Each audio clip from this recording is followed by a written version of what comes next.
আমরা কি তাহলে নিলয় ভ্যান্ডার প্লুইগ এবং সোলিভান ব্রাদার্সকে হারাতে চলেছি? বাংলাদেশ ফুটবলের ভবিষ্যতের সম্ভাব্য সবচেয়ে বড় তারকাদের এখনই দলে থাকার কথা, অথচ এখনো তাদের পাসপোর্ট রেডি হয়নি। প্রশ্ন উঠেছে এত দেরি কেন? প্রথমে বলছি আলহামদুলিল্লাহ, আমরা ইতিমধ্যে কিউবা মিচেলকে পেয়েছি, যাকে আমরা বাংলাদেশের নেক্সট নাম্বার 10 ধরা হচ্ছে।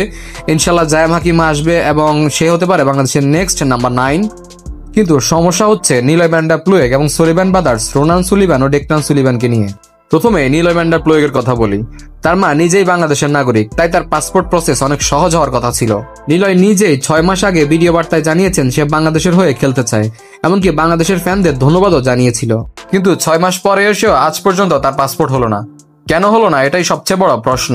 যেখানে পাসপোর্ট বানানোর প্রসেস বর্তমানে বাংলাদেশে খুবই সহজ এবং বাংলাদেশের বাবুবের মতো একটা সংস্থা যদি পাশে থাকে তাহলে পাসপোর্ট 1 সপ্তাহের মধ্যে পাওয়া সম্ভব।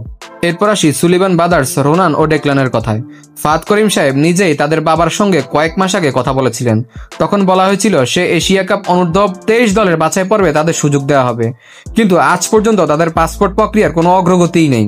সবচেয়ে অবাক করা বিষয় হলো নিলয় ও সুলিভান ব্রাদার্স তারা আগে কোনো দেশের জাতীয় দলে কিংবা বয়সভিত্তিক দলেও খেলেনি, তাই তাদের নাগরিকত্ব প্রক্রিয়া সহজ হওয়ার কথা। কিন্তু বাস্তব হচ্ছে একদম উল্টো। মাসের পর মাস কেটে যাচ্ছে, এখনো তাদের সমাধান নেই। একজন বাংলাদেশি ফুটবল সমর্থক হিসেবে এটা আমাদের জন্য সত্যিই হতাশার। আমরা যাদের দিয়ে বাংলাদেশ ফুটবলের ভবিষ্যৎ তৈরি করতে পারি তাদেরকে হয়তো হারাতে বসেছি শুধু দেরি আর গাফিলতির কারণে। চলুন এবার একটু জানার চেষ্টা করি কেন এই দেরি। প্রথম কারণ, বাংলাদেশের ফুটবলে যে সিন্ডিকেট কাজ করে তারা আসলে চায় না এরা দলে আসুক, কারণ যদি তারা আসে তাহলে সিন্ডিকেটের নিজেদের খেলোয়াড় সুযোগ পাবে না। দ্বিতীয় কারণ, বাপুবের অবহেলা, গাফিলতি এবং অক্ষমতার কারণে। যদি তারা ঠিকমতো কাজ করতো, সময় মতো কাজ করতো, তাহলে আমরা সোলিভান ব্রাদার্স এবং নিলয় ভ্যান্ডার প্লুইগকে আমাদের জাতীয় দলে অথবা বয়সভিত্তিক দলে এখনই দেখতে পেতাম। সবচেয়ে বড় সমস্যা হলো বাবু সাহেব প্রতিদিন সামনে এসে বড় বড় কথা বলেন, সুন্দর সুন্দর প্রতিশ্রুতি দেন, কিন্তু কাজের বেলায় কিছুই করেন না। কথা বেশি, কাজ শূন্য।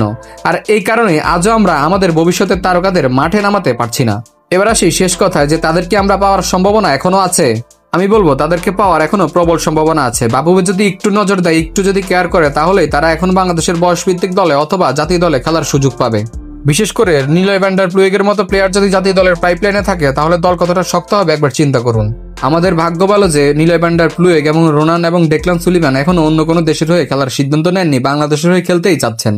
এটা আমাদের ফুটবলের জন্য সৌভাগ্য, এটা বাংলাদেশের জন্য সৌভাগ্যের ব্যাপার।